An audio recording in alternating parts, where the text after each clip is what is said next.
Welcome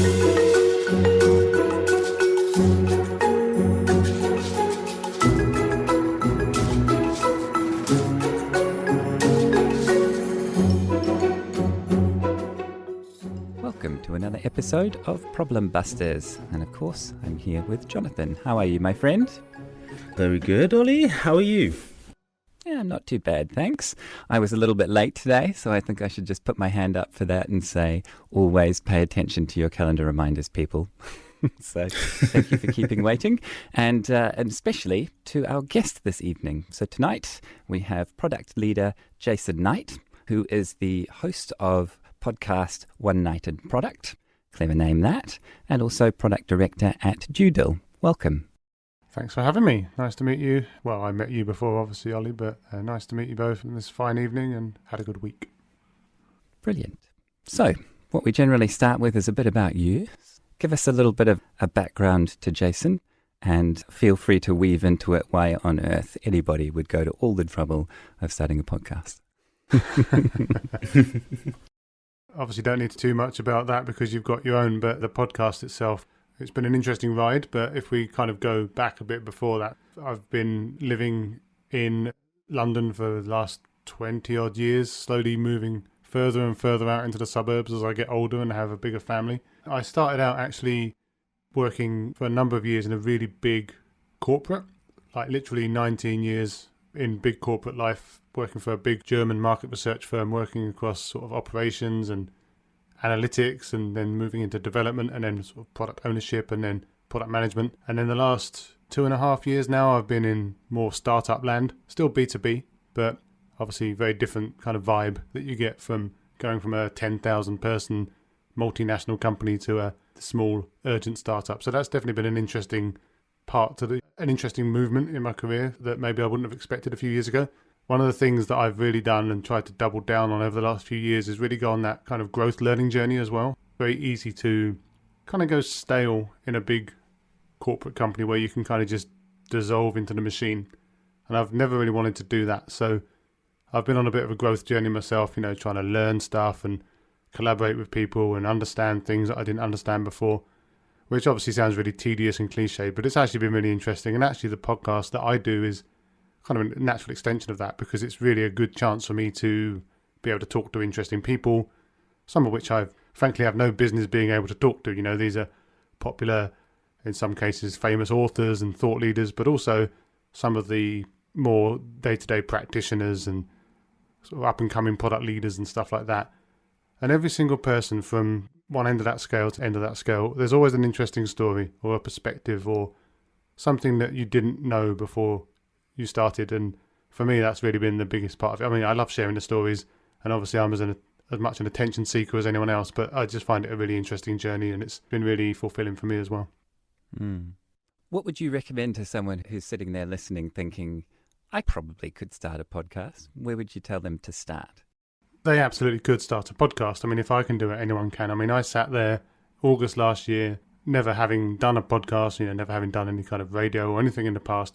The closest I'd ever got was having to record my voice for Spanish tutorials, because I used to do Open University Spanish, and obviously that's all remote. So you record yourself, you listen back, you hate it, you record yourself, you listen back, and so forth.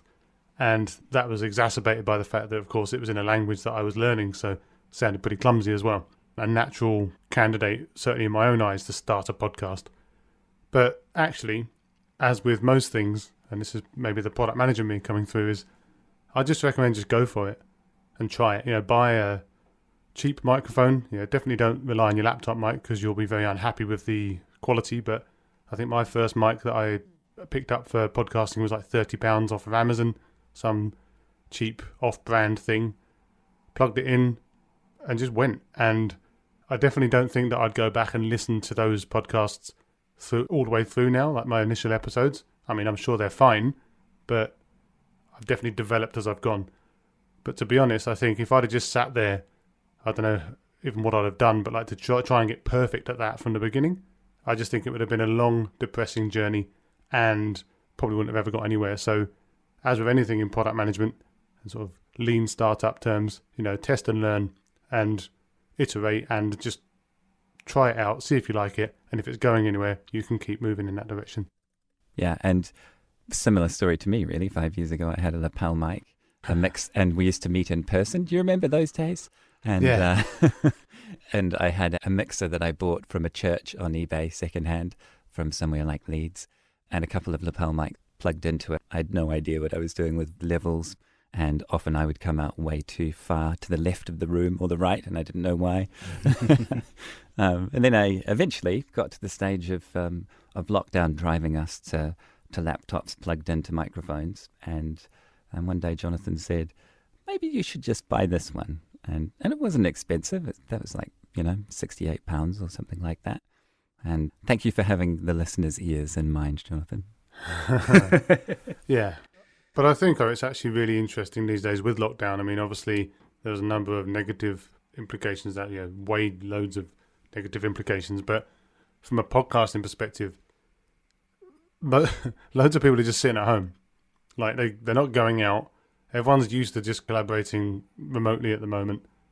So you can speak to some really interesting people you wouldn't have been able to do in those face-to-face times, or not so easily. And that feels a benefit purely in the podcast sense, definitely not in the societal sense. Well, I mean, if you share that conversation with others, I actually think it is quite a positive thing, isn't it? Yeah, depends on the conversation, I guess, but yeah. That's true. That's true. Obviously, Jonathan and I only talk about positive and uplifting and interesting things. Yeah, and I'm sure you're the same. The point is that this is booming, isn't it? Yeah. What's the number of podcasts now? Something like 3 times what it was this time last year in the world, and well over 1 million shows. Yeah, the stats are going crazy, and I think that a number of those podcasts, because it is so easy to create a podcast these days, a number of those podcasts are just 3 episodes and done. That's fine. They tested, they tried, they learned, and they gave up, and all credit to them.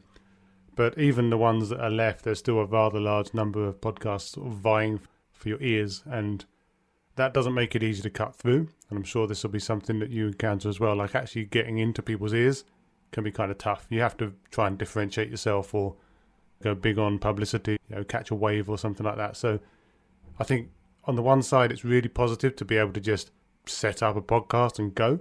But on the other hand, so can everyone else. So that just makes the numbers bigger, and it makes it harder to cut through. So definitely an interesting emotional and promotional roller coaster there. Yeah. What would you add to that, Jonathan? Because you've done a lot of the thinking about the promotional side and how podcasts look to the audience, right? Yeah, it's quite interesting because there's a lot of different techniques that different podcasters use when it comes to promoting it. One of the big ones I've seen is YouTube for a number of people. Some podcasts have a visual element to it, so they can actually put clips online, are really very easy for users to consume. Because if you're using Google, you're effectively using, YouTube, the second largest search engine on the planet, right? And I'm not sure if anybody knows how algorithm works, but once you do, like Jason said, catch that wave, it just keeps going and going. But Jason, with regards to having guests on your show, have you started to see any sort of themes? Well, because I think you said last August, was that during lockdown? Yeah. Yeah. Did you see any sort of themes that guests were bringing up? As in themes from the guests themselves? Yeah, themes from the guests themselves and topic and the type of guests. Because myself and Ollie recently been having a lot of wellness and self-development problem busters come on, which has been really quite interesting. Have you seen anything similar? Yeah, I'd say that my podcast is very focused on topics that are relevant to people in product management. So that is obviously a theme in itself. And almost all of the people that I've spoken to have been either people trying to get into product management, or people that are practicing product management, or, leaders and authors and so forth. I do and have very consciously tried to include a lot of kind of inclusion and diversity content as well, because it's something that's very important to me on a personal and intellectual level, something that I think is really important to try and continue to improve. I'm always keen to get people's perspectives, both on product management, but also making sure that we're working inclusive teams, diverse teams with diversity of thought, diversity of experience. So that's always something that I like to encourage. I think lockdown-wise, I've really only had one episode where I spoke to someone who actually was featured in a BBC News article, was one of the guys that was interviewed, and he was talking about some of his struggles emotionally during lockdown and stuff like that, and that was an interesting episode. But yeah, I'd say that for the most part, it's been kind of on brand in regards to is primarily product themed, and alongside that very diverse or diversity and inclusion focused where that's appropriate to the guest. Fair enough. And this is probably a good time to mention that we don't really edit and that people deserve to hear the real us. So yeah, that's fair enough. If you can just at least cut the blur out, that would be fine. Fair enough. Cool. So thinking about some of the themes that have come up in product takes us to the problem of the day. And people often say, we're going to become a product company, or we want to be a product company, or of course we will become a product company, or we are a product company. But it's not that simple, is it? And in leading up to this episode and discussing it, we've realized that probably a little bit more like making product work for you and your business, right? So on that note, what sort of themes and product have you seen people struggling with on their journeys when you're thinking about your show and also at work? Yeah, so it's interesting. There's obviously things that I've experienced myself during work, and also having had all of these great conversations, you get to hear a lot of stories from other people, plus all just the general communities that you read online as well. There's lots of people talking about this stuff these days. I think there are a number of issues that people raise, and they're kind of bottom up and top down. One thing that I've been reflecting on recently and had a few chats about as well is there's this kind of idea of an aspirational, perfect product management company, an idea that's reinforced by loads of really transformational books that you've probably read around, Inspired and Escaping the Build Trap, and some of those are really, really classic books that kind of try to tell you how product management should really be done. I think it's fair to say that there are a number of, quote, product companies that aren't anything like that. And I think that aspirational message can sometimes make people feel a little bit sad because they're sitting down in a company that doesn't work like the way that they read in the books. And they think, therefore, it's all horrible and falling to pieces. And in some cases, it probably is to some extent, certainly in a product sense. And in some cases, maybe that company's on a bit of a journey, like you say, through like a transformation or something like that. So I'm very keen for those people to try to make iterative progress and not just get really sad and walk out, because that's not always necessary. From a strategic perspective, sort of if we consider the top down, I think there's a cultural thing that has to be driven from the top and supported from the top, which is like, first of all, if you're going to be a product company, and we can talk in a sec about what a product company is, but if you want to be a product company, you need to have top-level buy-in. The strategic goals and initiatives that you're going to pursue, ones that will help you get to be that. You also need to have the mindset that you're solving the big problems, not just whatever the next client or the next prospect says. Because obviously that starts to become much more of a professional services type affair, and that's a perfectly valid type of business to be, but it's definitely not a product business. So having that kind of top level engagement and alignment around the fact that we're not just saying that we're a product company and like starting to use Scrum for our development and that's it, but actually having this top down engagement with what actually being a product company means, enabling the culture that supports that. So enabling the cross functionality, enabling the empowered teams that you need to actually make those strides in building your product, and make those difficult prioritizing decisions, and being able to stick to your strategy and not get distracted by whatever comes up. Those are really hard things to do, and without that top level support, I think it's very difficult to get there. And maybe we should just define, what is a product company to you? Yeah, so I'd say, well, if we go back to even one step beyond, like, what is a product? And that's obviously something that different people are going to have different opinions on. I'd say that for me, a product is something that solves an important problem for people that are sufficiently interested in that problem at enough scale that they will, make a reliable business out of solving that problem.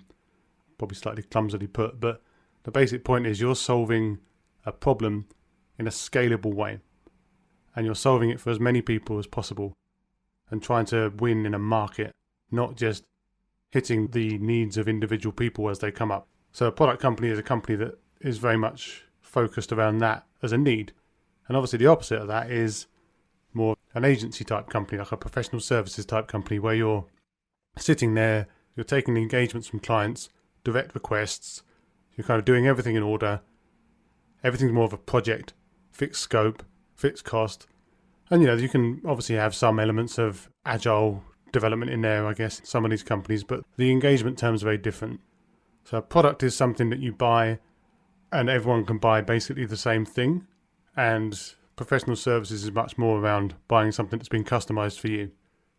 And being able to zoom out and have that strategic context where you're not just prioritizing the things that people are asking you for directly, but actually building things that are both scalable and have a market to exist in, it requires some tough calls, because there are going to be people that are going to be coming up to you and they're going to be people that are asking you very specific things. And quite often you're going to have to say no.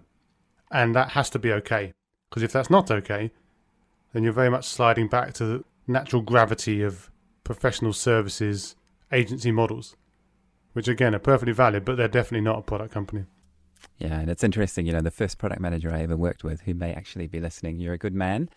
He had moments where he said to me, I just feel like become known as the no guy, because people say, can we, how about we, I'd like to. And he's the one who sat there remembering the other 30 things we've already agreed to do and saying, look, I'm sorry, we can't. Right? Yeah. I think the way that someone put it to me once was, you can't rely on your customers. You can't rely on your customers or your prospects to identify the biggest, most important problems in a market, because they only care about their own problems. Unless you're lucky enough that their problem is a problem that everyone shares, then you're never going to be able to go big on that. You're always going to be limited to the universe of people that are prepared to buy from you. And how have you seen that change when you reflect on your own journey from a very large organization to a smaller, nimbler, plucky startup? Yeah, so I think it's interesting because I think a lot of plucky, small, nimble startups, they obviously, in some cases, will come from more of an agency mindset anyway, because maybe some of the people that set these up are actually from agency-style backgrounds, or they maybe worked on the client side, or they're industry experts in an area or something like that. And again, there's also the concierge model of like making a startup where you're sitting there saying, okay, well, we're planning to be a startup, a product-led startup that's going to scale up and offer SaaS platform this, or tool that, or API the other. Obviously the aim, but the initial goal to help them get there, if they're being lean and iterative, is to potentially backfill some of that functionality with human effort, because it's quicker to do that than it is to actually build everything out in a scalable way. And that's a perfectly valid model. What do you mean by backfill with human effort? Well, so for example, let's imagine that my ultimate goal is to be like a SaaS platform that does something really cool with machine learning and data. But in the short term, I need to get some people to help me process that data because I haven't built all the models yet. The concierge model is it's very much around, okay, well, I'm going to build what I need to do to prove that value and to start getting interest, build my MVP, start getting some foundational clients even. But I'm still relying on human effort in the background to fill in some of the gaps that I didn't build yet. And that's a valid model. But you need to have an escape plan from that. If you don't have an escape plan from that, then that actually becomes your business.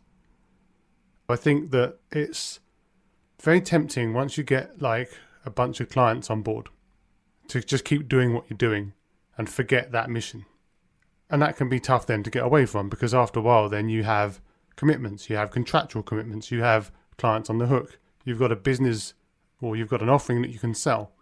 It feels like a sustainable business, and it probably is a sustainable business, but you've probably then lost that future state where you're a massive SaaS platform because you never got away from the people, and you're all about just continuing to spin the wheels where you are.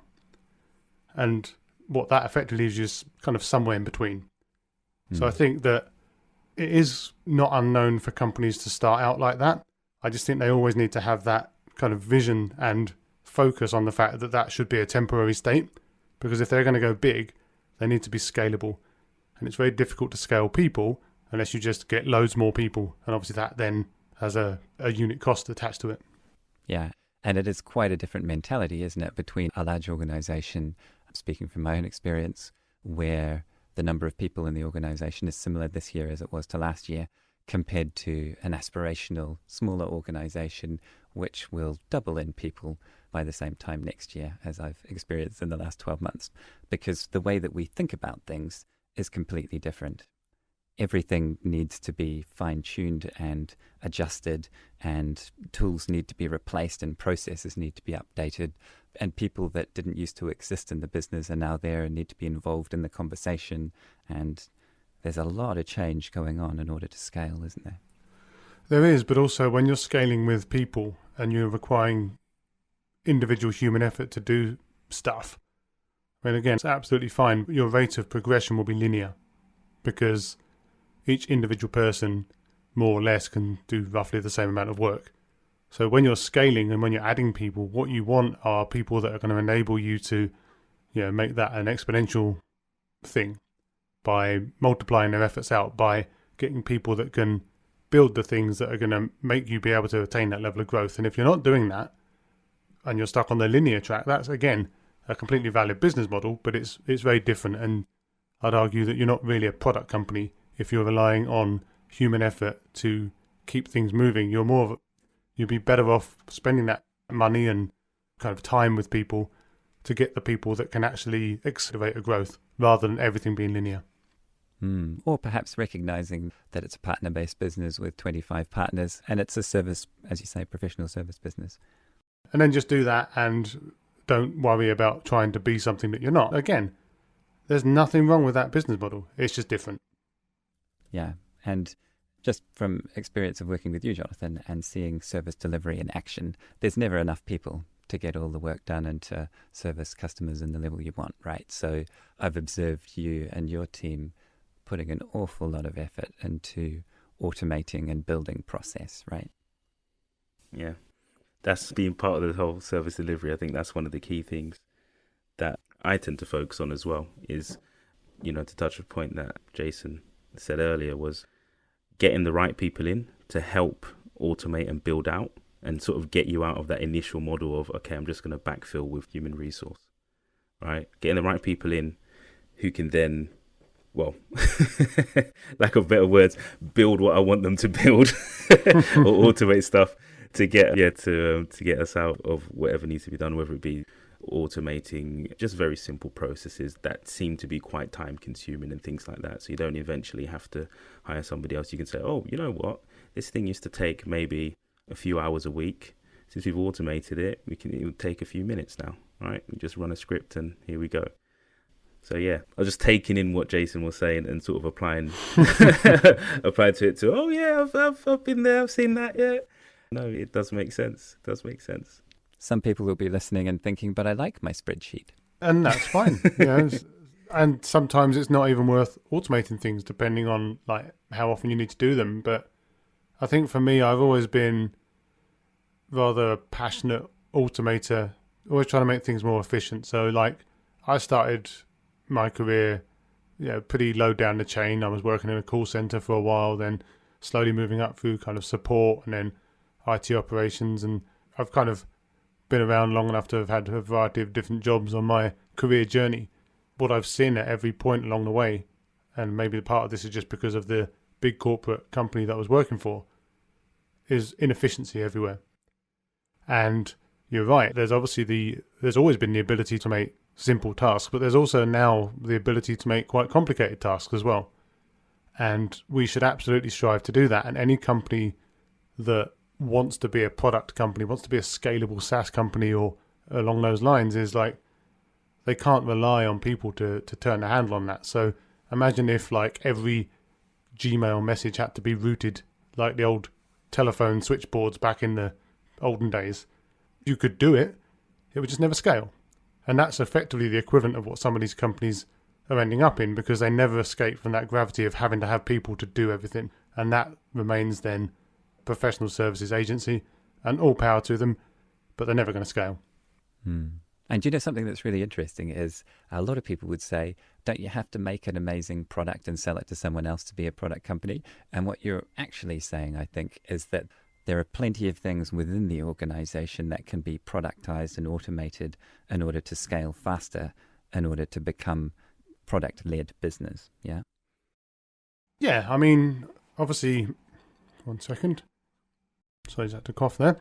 Yeah, so obviously making an amazing product is always the North Star, right? You want to make an amazing product. But there's plenty of not amazing products out there that are still very successful because they solve a need that maybe the amazing product didn't solve yet. And there are niche products and there are big products and there's everything in between. And it's a fallacy to think that every single email app, for example, is going to be the best email app in the world because there can only be one best one, right? But if you can find a niche, around, say, security or some cool thing that you can do with your address book or integration with some system that the others don't have or whatever else it is, you can carve out something and you can solve that at scale. And as long as enough people care about it, then you can make money out of that business. But again, if you're sitting there and your USP is that people are moving emails around, then you're in that same situation again. And plenty of companies with the most amazing product in their space go bust, right? Yeah, exactly. Not everything has to be the best. You could argue that most of Microsoft's stuff back in the day wasn't the best, and obviously then you start getting into... Yeah, but then you start getting into all the sort of the more murky business practices and stuff like that. But objectively, Windows machines, was MS Office the best thing? Probably not. There's better things, that most of those things, but what they did come up with obviously was the compatibility, and then obviously getting installed everywhere basically helped as well. But you don't have to be the best technical product, but you definitely have to have the best general offering. And again, that's where it comes down to find something that you can own and then own it, and hopefully you'll be the best, because then that will mean that the people that are buying you are buying something good, but at least be the best at what you do. And this is me creating space for Jonathan, you see. In your experience working with product in different organizations, the common pitfalls you see with businesses that are wanting to be more product driven, if we take scaling out of it, and see what are the things that you encounter when you say, oh, it's a bit of a unhappy path when it comes to product? Yeah, so I think a big one is you need to have alignment in the company. Everyone in the company needs to be pulling in the same direction. So I've sat there with someone from sales in a conversation at a pub back in the day, and friendly and pleasant conversation where the guy told me he just didn't understand how I thought, basically in product terms around the things, and I didn't understand why anything that I thought was important was really important, because they were different to what he thought was important.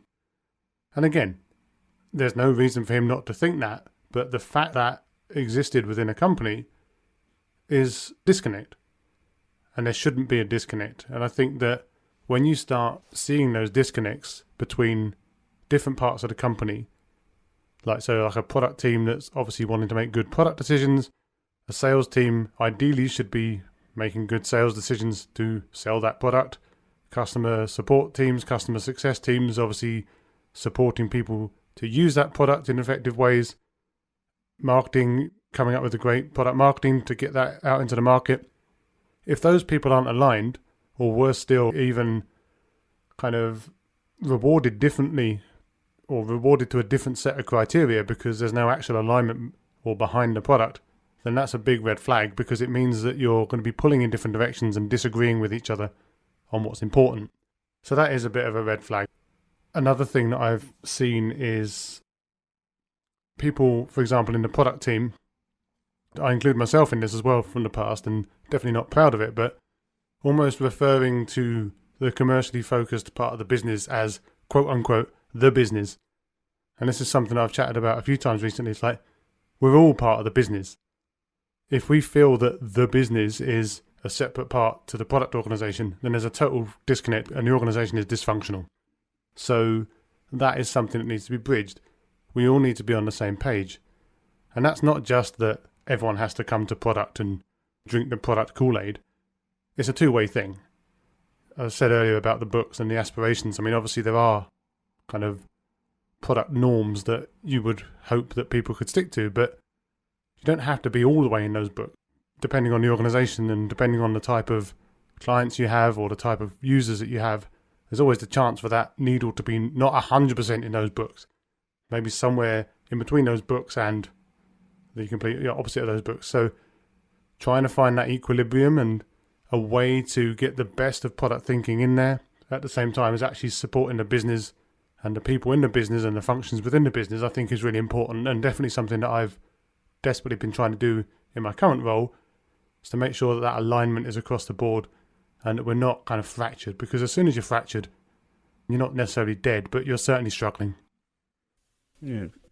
I'm just thinking, say if I was as a layperson, I've just joined a company, they've just started to build out their product team, and I've noticed that there is alignment, a disconnect. We're not aligned with the other parts of the business, or I'm seeing a disconnect between the parts of the business.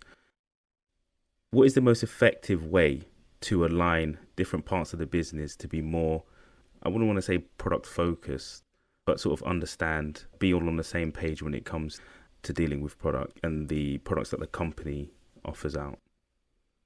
Yeah, I think that first of all is definitely the product team's job to not just spout off platitudes and read quotes from books and stuff like that, but to actually keep receipts and show their work. So to make sure that they're not just saying that this is a good idea, but in some way proving that this is a good idea.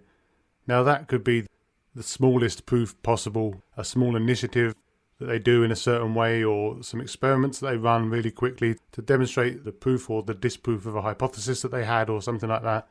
Some kind of actual proof point that you can take to a potentially misaligned stakeholder and demonstrate some value of what it is that you're trying to do. Now, obviously that implies the relationship is with someone who actually wants to change. So for example, if you're sitting there and you show your work and you have your justifications and what you think is a good story, and the company is actively trying to stop you doing that because they have a different way of working, they don't believe in product thinking, or your points are invalid, you've got a decision to make one way or another, but the simple fact is you're going to find it very difficult to break through that. I mean, you need to have leadership level alignment, at least in the aspiration to be that. You don't have to agree on everything, and you definitely don't have this 2-week plan to get everything to be exactly like it is in Inspired or anything like that. But you need to have an alignment on the direction of travel. And if you don't have that, I think you're probably fighting a losing battle.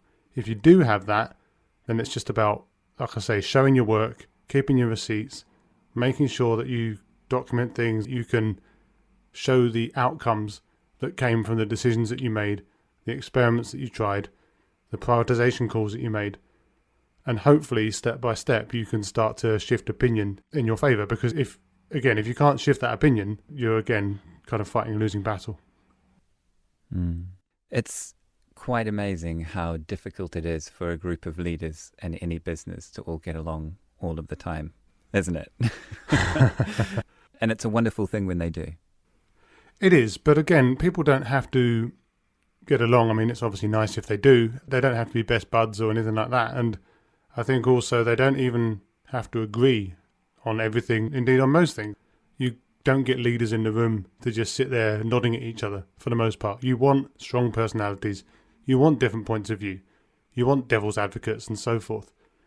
But as long as that team is prepared to either come to an agreement or disagree but align and allow the space for that thinking or those experiments or that work to be done, then that's a good thing. And people can grumble and shout from the peanut gallery if they want to, but they should probably keep that within certain circles. You don't want them just raining down on the day-to-day practitioners, individual contributors and stuff like that. But people are always allowed to have an opinion. We absolutely shouldn't be shutting down anyone's opinion or telling them that their opinions or their thoughts, their mental models are incorrect. But at the same time, you have to have that alignment, or at least disagree but still do it. Yeah, there's an element of seeing the bigger picture, isn't there? Yeah. In what you describe. Yeah, it's really tempting for companies to just, whenever a company puts £5 in their shirt pocket or whatever, they just decide to go and try and please that person. Elements of recency bias, potentially financial implications as well. And people are thinking just of what's in front of them. And that's completely understandable, people after all. And there are people that will say, well, hey, yeah, treat your product portfolio as a portfolio and put a certain percentage aside for the kind of the non-product stuff. There's people that say, well, maybe have like a set professional services team that are separately staffed and effectively kind of a splinter group that can do some of this work on the side, and that the main product team can do the main product stuff. And even some of the big product companies like Salesforce, they have massive professional services because they know that that's a business that they can make money out of. But I don't work for Salesforce, but I'm assuming that the majority of their product development isn't done by the people that are also doing custom integrations for individual clients. Yes. I don't know why, Jonathan, but I just keep thinking about service delivery as Jason's talking. Yeah, it is interesting. When you do offer, I guess, a product that could be not seen as a service at the same time, but it is very easy to sort of fall into that. I think that's why you keep going back. Yeah, the early point of just sort of working your way out of that by, getting people into who are also aligned with the mindset that, okay, this is going to be a temporary thing until we actually tackle the market that we've aimed at with the product that we're developing. Really interesting stuff. I'm learning quite a bit, Yeah, I was hoping it's all correct and that I didn't make it all up. But I've been exposed to product for quite a few years now. Ollie, worked with Ollie as well, and it's really interesting. Yeah, it's really interesting when I start to get behind a lot of the detail and hear experienced product people such as yourself, Jason, and Ollie speak about product. It's really inspiring. Good. And also there's more than one way to skin a cat as well, right? So I think the one thing that we all as product people need to do is we definitely need to have a goal and aims and aspirations. We want to be working in a certain way, but also we work for real companies.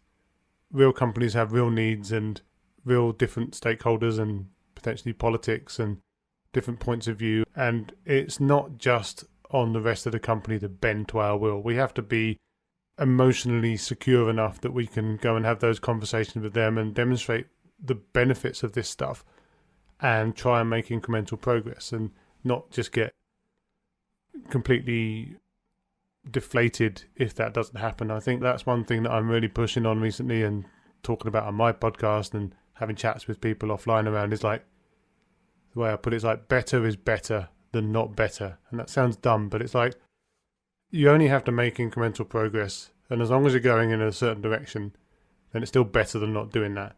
It may never be the best, and maybe you might decide to go and work for another company one day because you feel that company aligns better to the way that you want to work, or it's solving a problem that's more interesting to you, or doing it in a way that more aligns to your values. But it's not a binary thing. There's a continuum, and as long as you're on the right part of that continuum for your own interests and heading in the right direction, then you should be able to find a lot of happiness in that. And what's really interesting to me is that we're talking about becoming a product company, but we're also talking about being a healthy company in many ways, aren't we? Because we're talking about people working together better. In any company, product or otherwise, you want people to be aware of each other's needs and their motivations. And of course, ideally in those companies, they're going to be remunerated and get benefits from working in a way, and you should have as much alignment as possible. And obviously, if you're in a company that's completely in disarray all the time, then that's not going to be fun, whatever type of company it is. So you absolutely need to be able to have a healthy working culture, ideally with diversity of thought, diversity of background, diversity of opinion, so that you've got lots of different people in the room that can kind of challenge you and point out where things are not quite right and try and help drive positive change. And again, without all of that stuff, it doesn't matter what type of company you are, you're still going to have a lot of trouble. Yeah. Talking about diversity and a wide range of people, Ollie does make a point of getting as many different people and different opinions on the podcast as possible, which does lead us into our next section, which is the sharing section. Typically, this section lets you share a bit more about yourself. It's been a bit of a surprise. We've had a few doozies come through. I'll kick us off, and I'll ask you the first one, which is, who do you most look up to in the world? Yeah, so I was reflecting on this actually, because I don't think I have many heroes. In fact, I don't think I have any heroes. And not to say that I don't respect anyone or respect their achievements, but I'm certainly not the kind of guy that's going to sit there going, oh, Steve Jobs, he was X, Y, and Z, or oh, Elon Musk, he's going to take us to the moon, or whatever else. It's like, I respect a lot of people, kind of as a milieu. Product people that I respect, some of the big authors, some of whom I've been lucky enough to speak to on my podcast. So people like Marty Kagan, Jackie Bavaro, Gibson Biddle, April Dunford, some of the leading product or product marketing people that you could ever have the chance to speak to. So yeah, that's been great. But the thing is that these people, through speaking to them, you realise, whilst they're very clever, they're just also normal, ordinary people that you can just chat to. So it kind of punches that bubble of celebrity a little bit. I think it's fair to say that there are lots and lots and lots of people that I respect their opinions, I respect their work and the contributions that they make.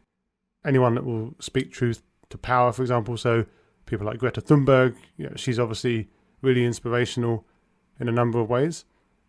And basically anyone who isn't Boris Johnson is probably a good well, no, there's probably plenty of people just as bad as him, but I find it hard to name, for example, politicians that I look up to or musicians that I looked up, because most musicians that I've ever been into, for example, they've always gone wrong by the end. They've always got worse, and then that kind of taints the original memory.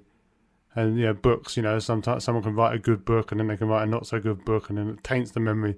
It's almost like you're only as good as your last gig, which probably sounds a little bit harsh, but yeah, there are definitely people I respect, and I continue to be really inspired by a lot of the people that I come across, either for the podcast or just people that you come, books that you come up, and opinion pieces. I've been reading books about race relations. I've been reading books around autism and neurodiversity, and all of these people have inspiring stories, but it's difficult to name like the most inspiring or the person I most look up to.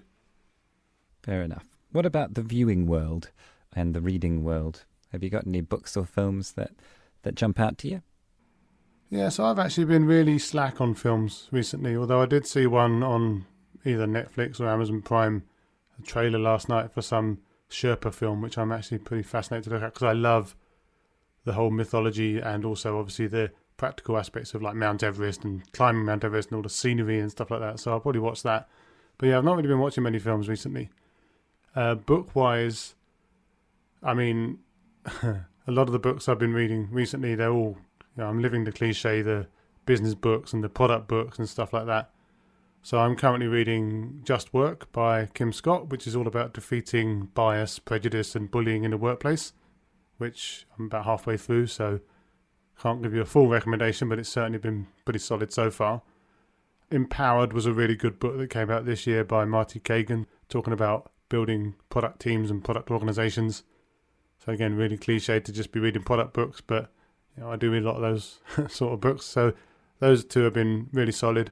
I also read quite a lot of books, and it's difficult sometimes to remember which points came from which book. But no, those are certainly two that have stuck out in the last few months. Nice one. And if you're into Everest movies, you should watch on Netflix The Climb.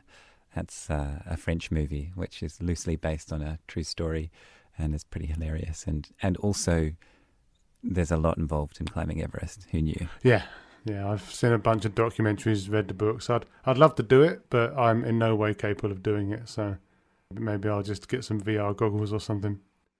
Jonathan might be muting himself for a little one to be testing out her lungs in the background. What about projects and movements? You mentioned Greta Thunberg, and you also mentioned a whole lot of the diversity discussion, which is certainly an important one that should be raised. Yeah, so I think movement-wise, I mean, obviously I have ultimate respect for Greta Thunberg and the efforts that she's going through to try and raise awareness, and obviously the climate emergency is not getting any better. I mean, I'm assuming that it got a little bit better, like marginally, when fewer airplanes started taking to the skies, but it's still obviously a massive problem. So I think it's a really important movement.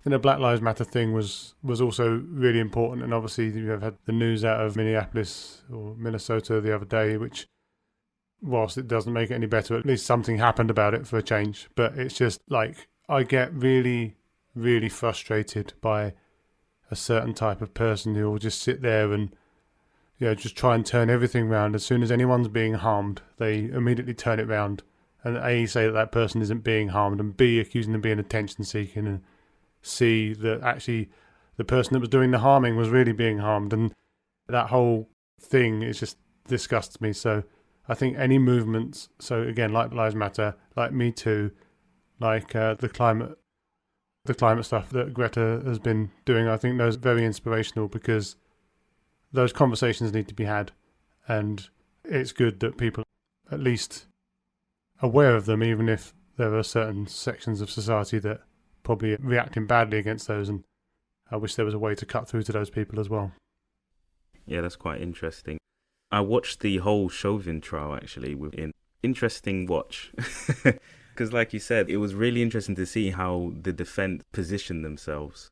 Like you said, it's the people that are inflicting the damage, trying to flip it round and say, oh no, this is happening, it's violent, it's this, it's that. And when you get the real evidence just laid bare, you can determine, you can see it yourself. And we had Hakeem Evans on, and he migrated from Jamaica to New York. And I think when he was younger, he had flooding in his area. I forget where it was. Was it somewhere in Queens, or I forget where it was? I think it was Queens, yeah. Yeah, I think it was Queens. And he was just like, there was not enough action by the government, and it was crazy. He's saying that the water lines were above his head at the age he was, and that sort of inspired him to push for the fight against climate emergency. So it was really interesting. It was really inspiring when he came on as well. Those projects and movements are quite interesting for myself as well. Yeah, and absolutely. And obviously, these are long-term movements. Yeah, they're not going to fix anything in a day. And obviously, going back to the previous points around sort of iteration and better being better, yeah, maybe some of these things would ideally happen quicker. But I like to think that at least the fact that these conversations are being had, and being had more loudly, and in certain cases people are being held to account. Certainly not everyone needs to be held to account, but certainly more people than maybe would have been in the past, that's still a good direction to travel. But I guess time will tell on some of these initiatives. Cool. Into the tech. Is there any tech that you use now that's sort of improving your life at the moment? For someone that's basically been interested in computers since I was 6 and got my first computer when I was 10 and started hacking away in BASIC from a very early age, I'm actually a remarkably lo-fi guy. I obviously have a laptop which I use to access all of the internet that I need, and I've got this fancy microphone that I can use to record the podcast, but apart from that, I'm not like a smart home person. I don't need doors that unlock as soon as I walk near them. I've got a very average car that was probably from about 15 years ago. I don't really, my watch is just a bog standard watch. I don't have anything cool. So I don't know how I feel about that, because in some ways I look at myself and I think, yeah, you're really interested in technology. Why don't you have more of it?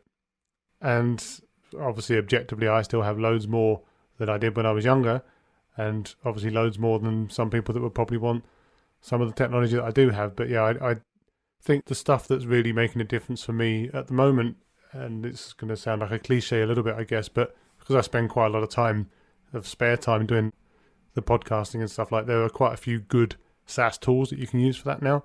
I mean, you're using Squadcast. Yeah, I use one called Zencaster. That's pretty decent. Some of the editing tools that you can get, spend a lot of time in those. They're pretty decent. I wouldn't say they're necessarily transformative, but they're like mainstays of my current routine. So definitely some of those have been really good. And also actually Canva, which I don't know if you've used that, but a kind of online design platform you can use to make like banners and pictures and flyers, and not flyers, things, and for adverts and stuff. That's like basically the best graphics package I've ever used. And it obviously isn't, but it definitely is for the use case. It definitely is for the use case that I use it for. So for kind of coming up with banners and silly graphics and memes, if it comes to it, it's like just the best, most simple, intuitive thing that I've ever seen. It's amazing. How is it an Australian company? Is it? There you go. Little shout out for Australia and Australian tech. Oh. Yeah, and this is the beauty of the internet and of the SaaS or software as a service world, right? Exactly. Whereas if it was a services company, that would just be some place down in, I don't know, Melbourne or something like that, that was just, you'd have to send your designs in by post or whatever and get sent back a package and whatever else. It would just be a very different experience. They used to have little boys who rode things down to the print works. There you go. In London. That's amazing, right? Hmm. Yeah. All right. And do you want to ask the biggest question? Go on, Jonathan. Oh, yes. So, what is the one thing you would like to change in the world? I think actually it's kind of related to one of my previous answers, which is like, there's obviously a lot of things in the world that would be nice to turn off. You know, racism, sexism, homophobia. These would all be wonderful things to turn off. But actually, for me, it's a little deeper than that, in the sense that the one thing that I think would be transformative is if we could somehow make it the default reaction of people when challenged by a new idea to think about that idea and not just immediately put their defences up and close their mind and stick to their existing opinions. Because so many of the problems that we have in the world today are caused by people just not either being prepared to look at evidence or understand other people's points of view or be sympathetic to other people's different opinions or different feelings or different biology or different backgrounds. And like, it's not acceptable for someone to sit there and be told someone is gay and for them to think that that's just like, that they just can't agree with that and it's wrong and it's horrible, and never think for a second of that person's thinking about or feeling, or like what their mindset could be, what their feelings around this could be. I think if we could make people's default reaction be to actually accept things and think about them, and sure, challenge them if they need to, but not to default to basically attacking the belief that they're presented with, I think that would solve a lot of problems. Yeah. Well said. Well said. Well said. I like that it's a doable, it's a realistic goal. Well, no, but I actually don't think it is, because I think that humans are so set in their ways and we're so conditioned to kind of revert to our own selves. And then there's the whole thing around like system 1 thinking and system 2 thinking, and like what you do automatically versus what you do consciously. And so much of this stuff is system 1, like it's people just defaulting to what is easiest for their brain to put out or whatever. It requires conscious effort to actually sit there and check yourself, and I don't think many people are prepared to expend that effort. Yeah, I think it might be a generational thing, as in like in iteration. At some point, I don't think you'll get everybody, but you'll get a large majority. And if you think about it this way, when my grandparents came over, I don't want to go during the war, but you know, just walking on the street, you get spat at. When my dad's walking around, doesn't get spat at. When I'm walking around, it's relatively normal. When my son's walking around now, I think it starts to get a bit better. Yeah. I think if education-wise, if we start teaching in schools early on, not everything new is bad or scary, right? Yeah. Hopefully we get a large portion of people.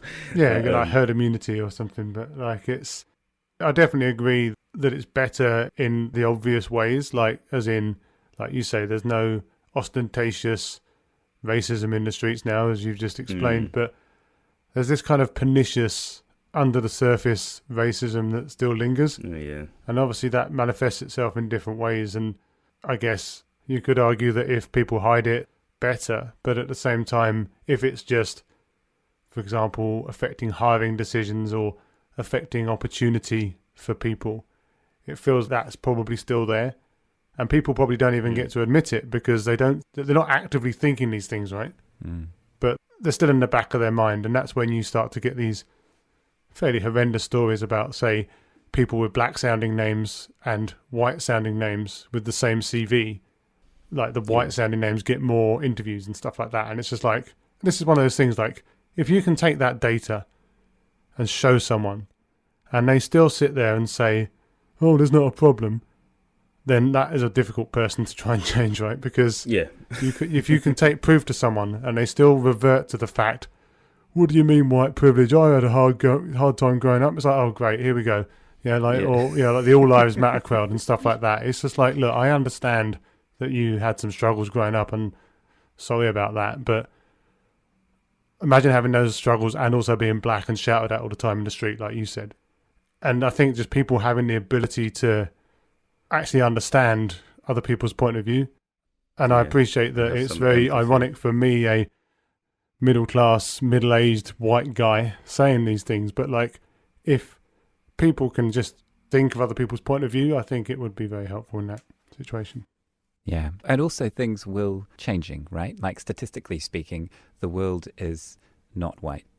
Yes, absolutely. Newsflash. In fact, look at birth rates and look at what happens when your friend gets together with an awesome Asian person and they have an awesome child. That child probably has darker hair and darker eyes because those genes seem to represent more. Take that to an extension and to its conclusion, the world is becoming brown. And some people are going to get very sad about that as well. So, yeah. And that in itself is another problem. Yeah, indeed. Indeed. So how can people find out more about you and your views of how the world needs to become a better place and how it's okay to read books about business? Yeah, it's always okay to read books about business. I mean, I have heard that the older you get, the less fiction you read, and I think that's definitely something I've spotted in myself, so I don't know how I feel about that. Obviously, yeah, people, if they want to come and connect with me on LinkedIn, they can do that, or I'm on Twitter as well with the hot take version of LinkedIn.